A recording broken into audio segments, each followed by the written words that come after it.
ñaawore ɗum ɗon no tabiti ka sunna nelaaɗo Allah sallallahu alaihi wasallam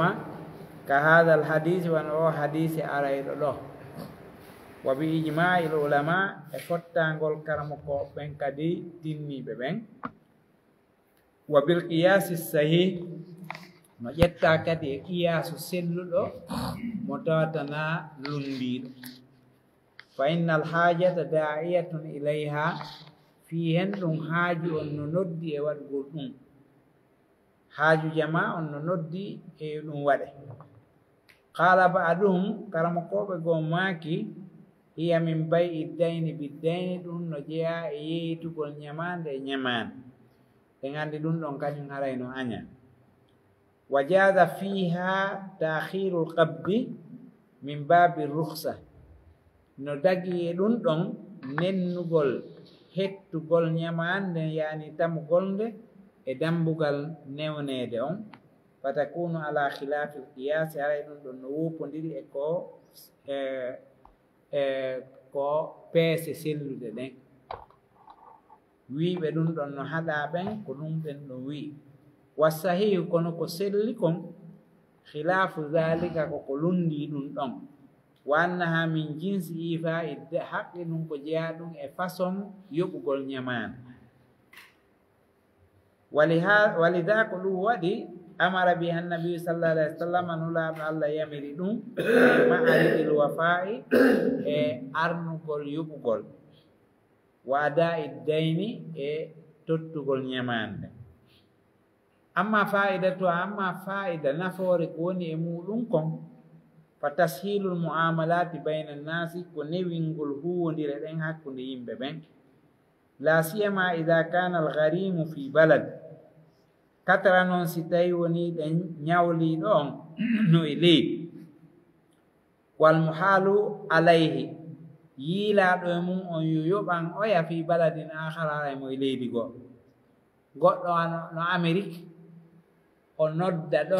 o enna kaari yo yoɓan mo ñamande nde o ñawli to haray ɗum haaju on no noddi e mum ko newingol kadi piiji ɗin no feƴƴirta no wana o téléphone joni gollirde fewndo ɗo e internet ji ko ɓuri compayda fewnɗo julako mum no newinde gollodire ɗen arana ya egguɗo yaha to eggaɗo yaha to téléphone tun no wawi addandema ko faalaɗa kon termane prix on huwodiron ɗum fof ko jeeya ɗum e newingol gollodire ɗen wa yashalu alal muhali no wa yusahhilu alal muhali no newinana kadi e yiilaaɗo e mum on al istifa'u minhu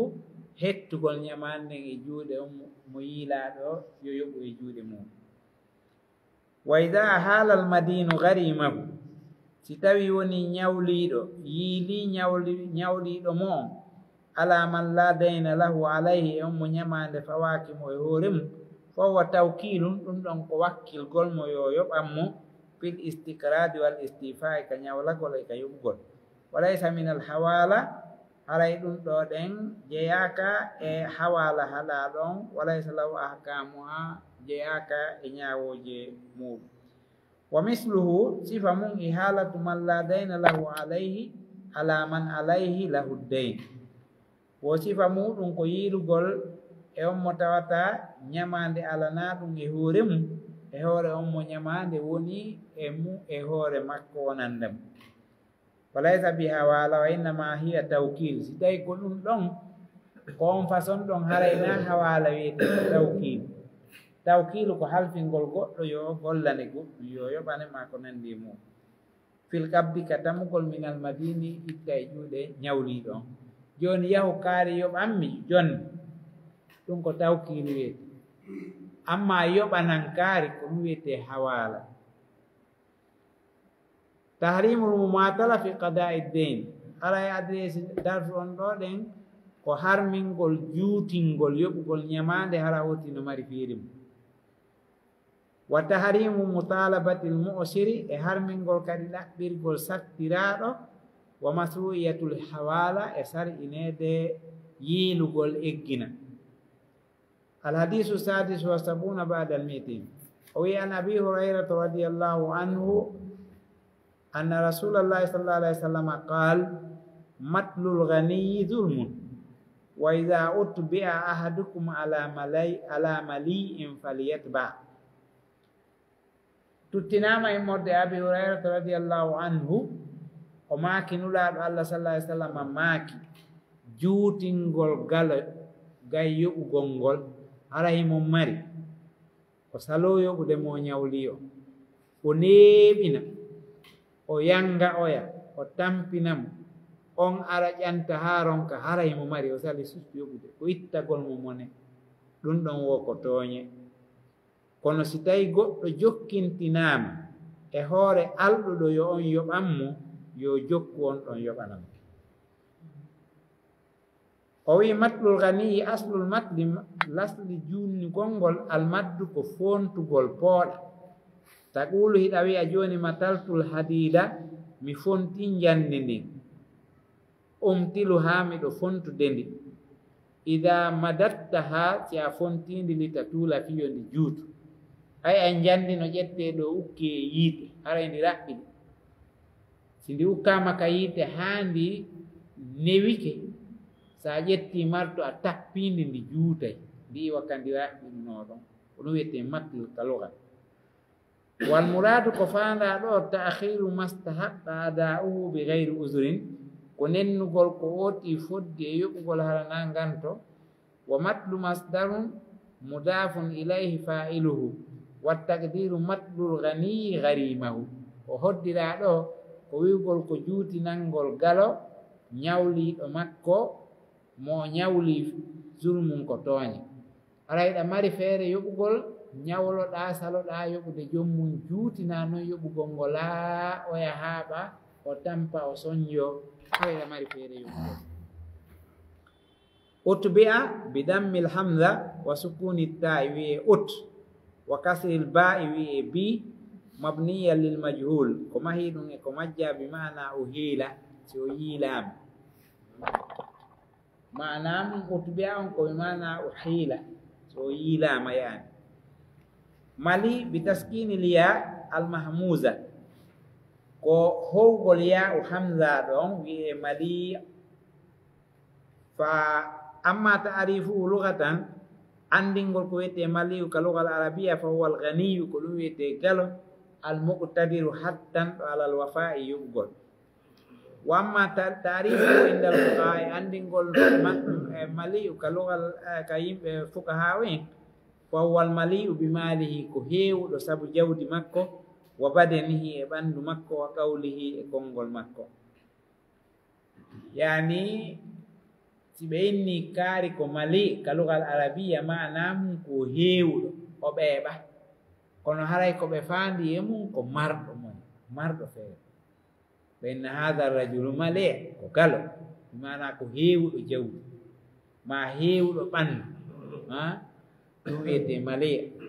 Ha joni anglais ɓen kamɓe ko ɓe si ɓe wolude fi galo koye ɗum ɗon kadi ɓe wowlata ɓenna o oɗo no heewi mana o yeewa mana miran on simo heewi mo waɗori ɓenna ono waɗori ono heewi wiyete male yani ƴoltiɗo jawdi heewuɗo mo tawata o yeewa miran on wiida ɗum ɓennota ɓenna dismani lood mana e lood on koye mo waɗori dongal yani dongal no heewi ena oɗo koye lood mana emo heewi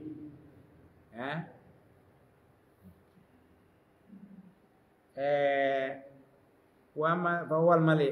famaluhu alqudratu ala alwafai yani jawdi makko ndin no mari feere yoɓugol wa badanuhu ɓandu makko ɗum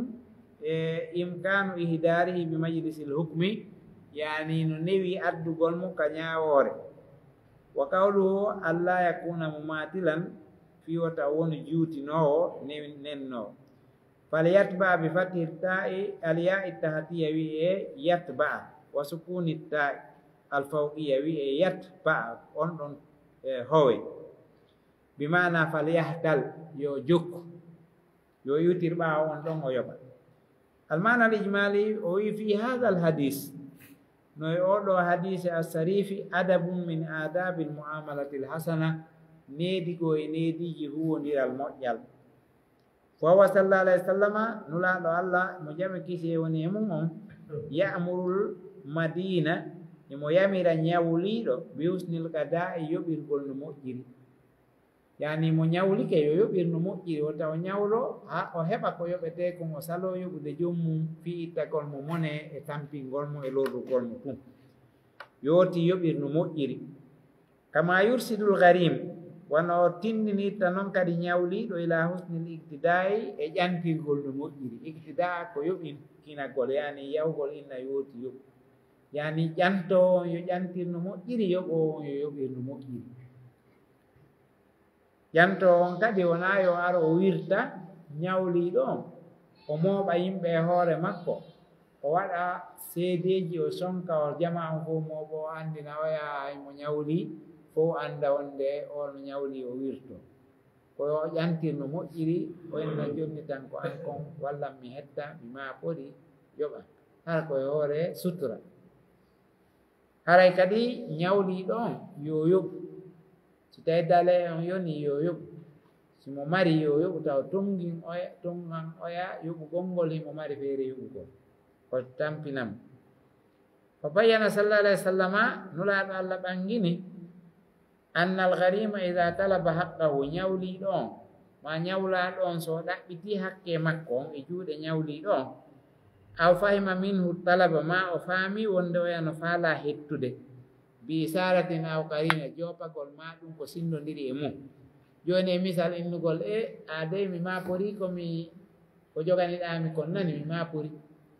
ma o inna he fewdoɗo alhaali on no wayi ni ha mapini dey aray oya faami ɗon wonde oya faalama hettude ko mum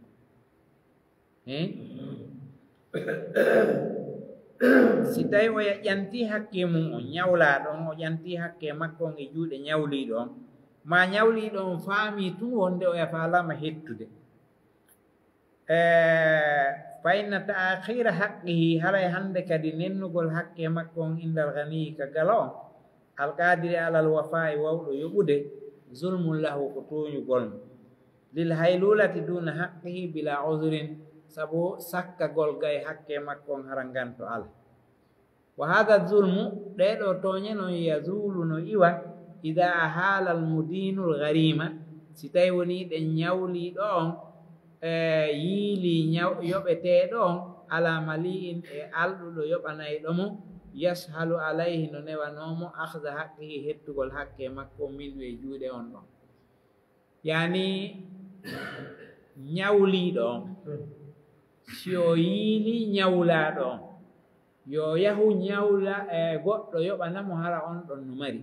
haray yo falyakbal yo jaɓu ma falyakbalil galimu yo ñawlaɗo on jaɓu alhawala yiilede on hinaydin on tum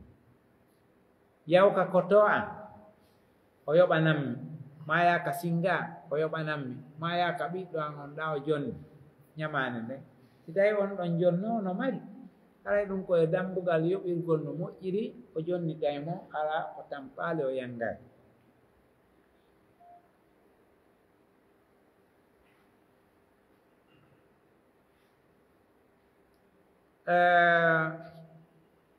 fa fi hada no e ɗum ɗo husnul ibtida'i moƴƴugol yoɓin e ƴantugol minnu e makko wa tashilul wafa'i e newingol yoɓugol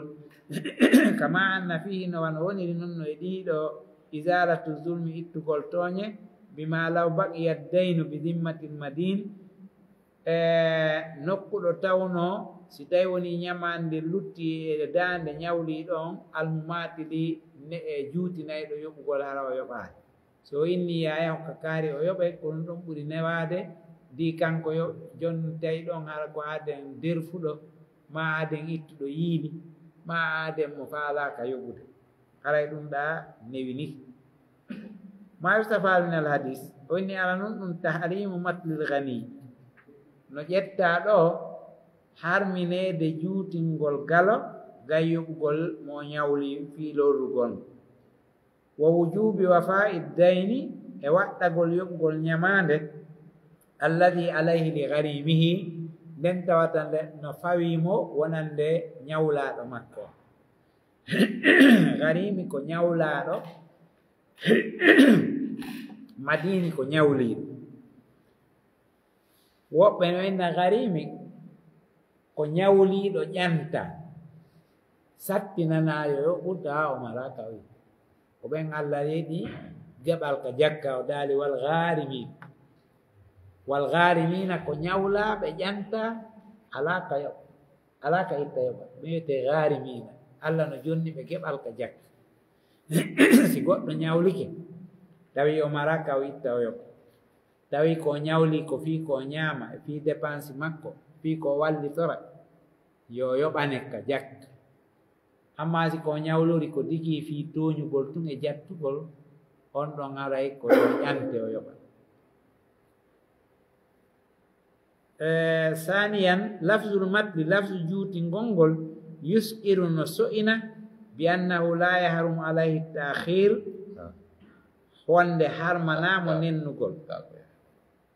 la yahrumu alayhi ta'khiru harmanamo nennugol wa yajibu alayhi alwafa'u no waɗɗimo yoɓugol illa inda talabil garimi si wona ha ko waɓtu ƴantugol ñawlaɗo on aw ma yusiru bi ragbatihi fil istifa ma koyno so'ina rerɗugol ñawlaɗo on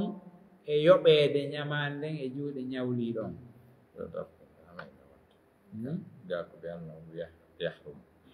alayhi ta'khir la on ala la yahrum enen jogi ɓe o mulɗo e wattay ɗo lamali fo salisan at-tahrim khasum bil ghani harminede on ko herani ɗum alɗuɗo almutamakkini min al ada'i mo tawata yoɓugol ngol no newani ɗum yani o ñawlike o heɓi feere yoɓugol ngol no newanimo ɓayi mo mari joni noon o teyke pas o neeɓini o salike yoɓude fiitoñugol o yayangamo haray harminede on ko on ɗon fewti wona mo mara on haray harminede nennugol ngol fewtamo ko waɗi Allah subhanahu wa ta'ala no daali wa in kana zu usratin fa naziratun ila maisara Allah daali si tawi a ñawli sattiraɗo muññanomo ha newanomo yoɓugol ngol yani nennugol ngol ko so tawi woti no mari o salit yoɓude on ɗon haray harminama e hakke makko amma alfaqira amma o baaso awil ajizu ma ronkuɗo tun feere no yoɓira li say'in min fil mawani e hunde jeyande e haɗayɗi fawa mazurun haray ko jogiiɗo ngantu joni mo waali labtande o wata yaltude ma kaliseji ko banque woni ko be o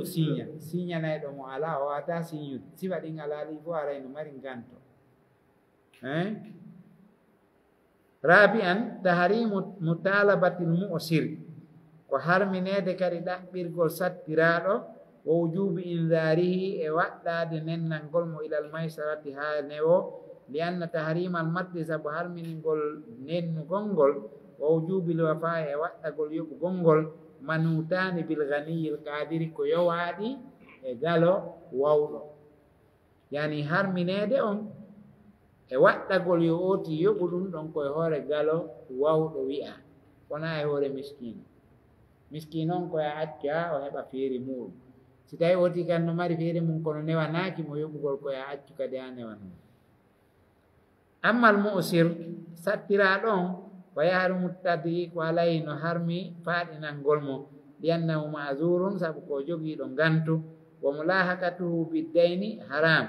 yani heftirgol mo ñamande nden sonjamo ɗum ɗon ay no harmi mana mum ko islam on no yamiri yo yurmodire si goɗɗo ñawlike ma tawi mo sattira o mala feere mum wotana omo police ma dandal mairie sokkoyamo fewndo on waktu ɗon ɗen accu surramo o yoɓira seeɗa ma no newri o o yoɓa ɓayna tooñe o anniyori ko mapere o jogui madama emo nuni hamisan fil hadisi no e hadise on hollugol husnul qada'i min al madini moƴƴingol yoɓugol immorde e ñawliɗo on بأن لا يماثل الغريم على ونن نالي نيولا دون وساتنانم وفيه حسن الاقتداء نويدون دون كلمة يقول ينتقل ما يبقى من الغريم يجود نيولا دون بأن يقبل الحوالة كان قد يوجب يلاني دون إذا أهاله المدين نيولي دون يليم على ملين الأولى كون يوكاري يبقى نمي بفهمه دي المدين على ملين مدين سادسا ظاهر الحديث وفين يكون حديث أنه إذا أهال المدين الغريم ستايوني دن يولي دون يلي ينتو دمون يولا دون على ملين الأولى ويلي ميون يوامو وجب عليه على وقت كمكان كن يولا دون قبول الحوالة جبقول يلدهم ويأتي الخلاف في ذلك إن شاء الله لوط إلى الحق لكرم قوب إن أرى في دونه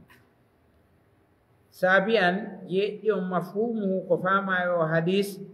أنه لا يجب على المحال قبول الحوالة إذا أهاله على غير ملي يعني كفاما حديث يوم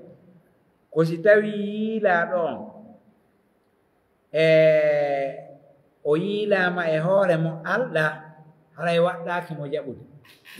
fiyen ɗum hadise on ko inni ko si o yiilama e alɗuɗo yo jaɓu joni noon ko faama ɗon kon ko si o yiilama e mo Allah wota o jaɓu yani o inni yawka kaari o yoɓanammi ñamande nden hara noon on noon ko miskino ɓuri mo kam ɗon wota o jaɓu o inna on mi yahata ka on fi ñamande sattiraɗo yo mi naɓe ka on sattiraɗo mi wakkilaka kono siko ka alɗuɗo o jaɓay ko ɗum woni ko faama e hadise o andi hadise no mari mantuko e mafhum yani ɓe mari noon ko wiyete mafhumul mukhalafa ka wino ɗon ida o hiila ala mali ida o hiila ahadukum ala mali holli wonde si tawi ko faqirda taw wakkil ɓawenni si a yiilama e alɗuɗo ya jaɓu joni famama ɗon asa yiilama e wasuɗo ta jaɓ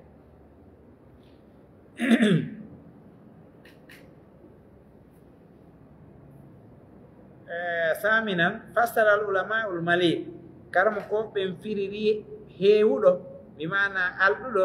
bi annahu majtama fihi salasu sifatin komo tawata sifaji tatini no ari e makko ɗin sifaji ala noon ɗum an yakuna qadiran alal wafa'i ko haray mo hattani yuɓugol ngol falaysa bi faqirin alana o baaso ba ɗiɗum on ɗimmum on sadiqan mbi waadi hara ko gomɗuɗo e fodore makko so foti o humnayi falaysa ɓe mo matilin hara na o nimni o kadi neɓina wana ooɗa si tawi oɗa inni yawka kaare o yoɓanammi hara on ɗon jonnete deli e woɗɗuɗo ɓuri ko oɗa jonnuno makko o neɓinane on ɗon kadi haray ina o mali yani nunɗal haray ala e on ɗon kadi tawti jaɓ jim yumkinu jalbu ila majlisil hukmi hara kadi no newi addugol mo e majlisi ñawore nden fala yakunu sahibu jahin hara na jon jaahu aw yakuna aban lil muhali ma hara ko baba e yiila ɗon e mum fala yumkinuhu lhakimu min murafaatihi hara fala yumakkinuhu lhakimu hara ñaawo on wawata newinande oɗo wullitiɗo min murafaati e ɓantugol ñaawore nden e makko mana muɗum si tawi ko e hoore laamiɗo gendarmerie imminɗa yooti yoɓo on no wawi wiide misali goto sustamo naɓude gendarmerie ma ɗum ko jaahu makko on no tiiɗi ko ministre goto sustatamo naɓude ka police ma ɗum ene oɗo ko aden teddinaɗo jama on fof no teddinimo so ari ka makko a nangimo ma a ƴantimo jama on fof no arde yana e ma ɗum ɗon fof haray oti na mali yani oti no wawi wiide ene mi wakkilaki ɗi ko on ɗum di so jaɓi noon o foɗi ma ara oti fodore makko nden ko gomɗunde ɗum ɗon fof haray ko mali jaɓanteɗo قال العلماء كلمة ماكي إن مناسبة الجمع بين هاتين الجملتين ومناسبة هاوتي تقول دي جملة جدودي أنه لما كان المتل ظلما لتاونو جوتين كل يقول كتوني من المدينة مود نيولي دون طلب من الغريم لا بلا نيولا دون إزالة هذا الظلم اتل كل دي توني بقبول الحوالة يجب يلا نديهم كالدول على من لا يلحقه منه ضرر يوم متواتا هفتتام يموت اللورة وهو المليء كلوية الدول آخرا ظاهر الحديث كفيني كون حديثهم انتقال الدين من ذمة المهيل إلى ذمة المحال عليه كفيني حديثهم مهولي eggugol ñamande nden ndewa e dande yiilu ɗon ndara e dande yiila ɗon e muɗum yani ñawliɗo yiili oya on e ñawlaɗo on ha mo yiila on e mu'um hara e ñamande nden eggi e oɗa yahi e oɗa so jaɓi defamo ɗiɗi e wori hadi asara walakin hal yarji'u lmuhalu law tabayyana anna almuhala alayhi muflis hala joni no oɗo yiilaaɗo e muɗum si tawi feeñanimo wonde mo o yiila e muɗum on ko perduɗo o mara jawdi wiyete muflis komo mara hunde aw mata ma o maayi aw jahada ma o yeddi fi khilafum wa tafsil ɗo haray karama koɓɓen no yewti fi mum mo ɓe no addi feere yani min ni yayahu ka kaari o yoɓe ñamande a jaɓi a yahi ka on ɗon fii yo yoɓu hoddiroore Allah yani e jawdi makko ndin ndi sumi e misa ma ndi yooliki ma ndi détournama ma bandi attaquimo jaɓi andi o waasi ma ɗum hewtoygol ma fii yo yoɓu ta o maayi ma yaha yo yoɓu o yedda o inna a ene tigi tigi on yawmo innuɗo on ya yomi yoɓane yawa on yoɓa min na min ñawlima misali mbaa sifa ɗum fof si ari yande ɓay ɗum fof no tijjande waɗa nde waɗata ko ɗum waɗi si karama ko ɓen no yewtinden toɓɓere ihtilaful ulama lutondirgol karama ko ɓen fi ɗum ɗo o wi ajma al ulama ala tibari ridal muhil fil hawal karama ko ɓen fof no fotten wonde weleede yiiluɗo on kaya e yiilagol ma ɗum ka eggingol ñamande nden ɗum ɗon ko daarete ɗum jaɓe kadi ɗum no mari itibar molanaɗo wonde oya wakkiliki mana so wakkiliki waktalafu fi itibari ridal muhali wal muhali alay yani yiiluɗo on so yallike e yiilaɗon e muɗum fof no fotti ɗon haray jaɓama kono si ɓe lutodiri si tawi woni ɗen e welaye yiila ɗon e muɗum ma ko yiila kon e muɗum si ɗum kadi no jeeya e sartiji ɗi e arten ka damgam ka fuɗɗinoɗen ɗon phase ka fuɗɗonoɗen ɗon ihtilafu ulama on enen jogui ɗomul ɗo ko on ɗon fa dhahaba abu hanifa yaari ila tibari ridahuma wo welaye maɓɓe ɗon ɗiɗon non be ƴette fof muɗum ko taskoteɗo bi mana yiilu ɗon e yiilaɗo e mum on fof haray ɓe wela li annaha muawada saabu ko hunde wona nde wattitedin si oɗa jaɓi oɗa jaɓali gasata yustaratu laha rida min atarafain arayno sartana ɓeɗo ɗiɗo non kende ɗen ɗiɗi no yiilu ɗon e yiilaɗon e muɗum e montan yiilaɗon e muɗum fof mum hara mo baye maɓɓe no yarli no wela fawma taraf ɓeɗo ɗiɗo noon ko sera e golle ɗen wal muhilu huwa taraful akhar yiilu ɗon ko sengo o yiilaɗo e mum kadi ko sengo beɗe o wi ko selli kon kanko sarhuɗo e muɗum no selli annal muhala inihtala bi ridahu yiilaɗon e muɗum si tawi woni ɗen o yiilirama yalluye makko aliman bi iflasil muhali alayhi e hoore mo andi wonde oɗo mo yiila e muɗum ko perduɗo aw mawtihi ma ko mayɗo aw mo mata lattihi ma ko juutinowo wona wi dalika min al uyubi e ayibaji allati fil muhali alayhi wonɗi en o mo yiilaɗon e makko walam yastariti alal muhili o sartano e hoore yiiluɗo mon arruju a ruttagol inda ta'azzuri nokkuɗon gantinagol ari aw ta'assuri ma sattugol al istifa e yoɓugol ngol annahu la yarji o yiltititako ko waɗi mo anduno ɗum ɗo lanni o jaɓi e hoore yani kamɓe ɓe konti konngol ootingol ko konngol jaɓe tasketengol wo ɓay oti si o anndi oya o perdi ma o anndi o maayi ma o anndi oɗo ko neɓinowo si yoɓa o jaɓi e hoore ɗum o weltori o welama e hoore ɗum haray yo o wonu ka o woni par ce que o anndi ayibaji ɗum o sartanano oya wonde si tawi mi jaɓay dey ko taw hara oɗa mara ɗum ma o waɗora ɗum ɗo ma o wonda e hunde kaare yani kono sartiji ɗin ardi li annahu radiya sabuna o weltori o yallike bi haalati haqqihi yiilugol haqqe makko min zimmatin ila zimma itta e dande ha e dande ya'lamu masiruhu fihi imo andi e wattinande makko nden e ɗum ɗon fahuwa sabihun bima lawistarama biyan no nandi e si tawi o soodi ko yeeya ma ayiban hara no wonduno e ayibe ya'lamu ayba o mo andi ayibe mum goɗɗo ari yeeyima o oto ɗo tawi o huɓɓata ma ɗum sappe man on no tufi ma ɗum omoter ɗo sege man mo lanni a anndi ɗum fuu o hollima fof ha laaɗi ayi o toon huɓɓata ayi sappe man on ko taƴuɗo ayi omoter ko hewtuɗo segmentede a jaɓi e hoore ɗum mi jaɓi e hoore ɗum mi soodi so o soodi o yehi o mala yildita ko nande kadi par ce que o hollama ayiɓe on so o yehi o soodi e hoore on ayiɓe wooɗa kadi o jaɓo e hoore sartiji ɗin fof o addano goɗɗum go ko gantinorte ɓeyni ko noon o welama ara yande kadi ko si o e jaɓo hurtandemo kono o mara doole innugol ɓe ɓe firta ay o andino ayiɓe on wa illam yakun radiyan bil hawala alal musil si tawi noon o yarlanoki yiilede e sattiraɗo wona ha wi e ko nandi e mum aw kana radiyan biha alayhi ma hara o laatinoke himo wella ɗum e hoore makko o welama e hoore emo sattira lakin yaji hal usrahu mo kono emo majji sattirede makko wana hawahu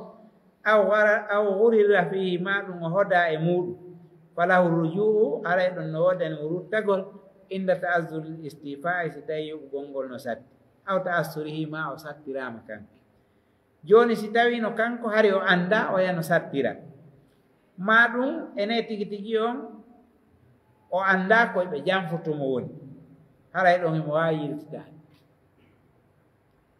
li anna usral muhali ilayhi saabu sattirede yiila ɗon e makko e mum ay bum ko ayiɓe lam ya'lam bi o andani no ay wasa suuɗi ayiɓe a yeeyi goɗɗo oton ko huɓɓowo wona miniti ɗiɗi tunɗano a huɓɓini tun o sikki awa ko noon o wayi toujours a ɗannini o soodi e hori ɗum a suuɗimo ayiɓe ma concol ngol no seeki nder ton ma e ngol ƴakki ngol tufi a mondi ha mondi a hokki e sakkori on a jonnimo andi a suuɗi ayiɓe kala ayiɓe suuɗaɗo so jommum yi'oyi no wawi artude a mara hakkendugol a jonnitoto kono so feññini ayiɓe on a soodi e hoore ɗum a feeta iɗa ko a helli fa ɗo kadi o naa fay haray ɗon kadi ko so jaɓi o yiltanima ɗo kadi ko noon wayi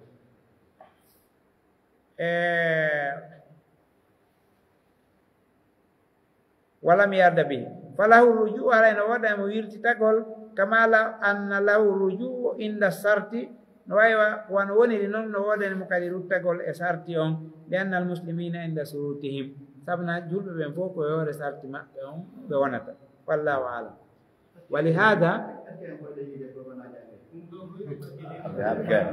walihada ko sabu ɗum ɓuyida qubuluha tongira jaɓugol ɗum ɗo bi kawnin mo haali alayhi mali'an yo taw hala mo yiila ɗon e mum on ko alɗuɗo walaw kana daynu baqiyan fi zimmatil muhil hay si tawi woni ñamande nden no heddi e dande yiiluɗo on si tawi no ñamande nde luttayno e juuɗe yiiluɗo on lama darra kawnol mo haali alayhi mo siran ɗum ɗo lorratano wonde yiilaɗon e muɗum yo yoɓu ko sattira wantigalu dayn eggugol ñamande wa bara'atu zimmatil muhil e daɗugol dande yiiluɗon wa mazhabul a'immal arba wa gayrum ɗum ɗo fof ko mazhabu imamu ɓen nayo noon e tana maɓɓe karamo koɓe sariya ko nam ko en ɗum woni yiida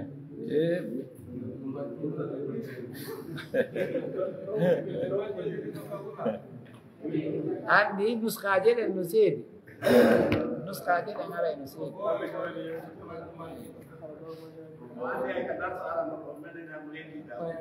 joni hande abbe mi hollon yani kono waawi si tawi fof no nder toon hay si tawi rewnodira aray ɗon waawi jaɓde aray kala ko muulo on wonu ga kono rewde ko muulo on Joni- jeɗen no woggondira goɗɗo waɗa goɗɗum ɗo waɗa goɗɗo waɗa ley ka yiinodirgol muulo aran ɗum ɗum ka base arano ga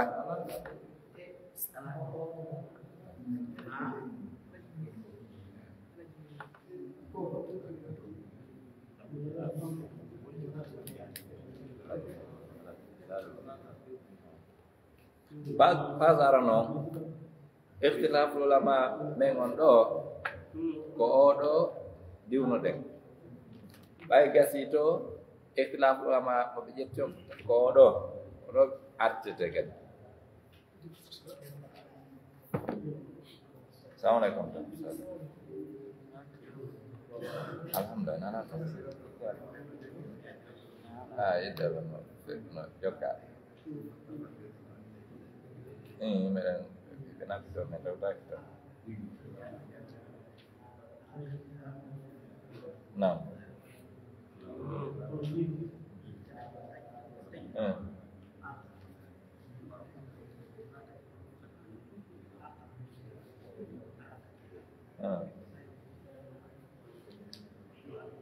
nam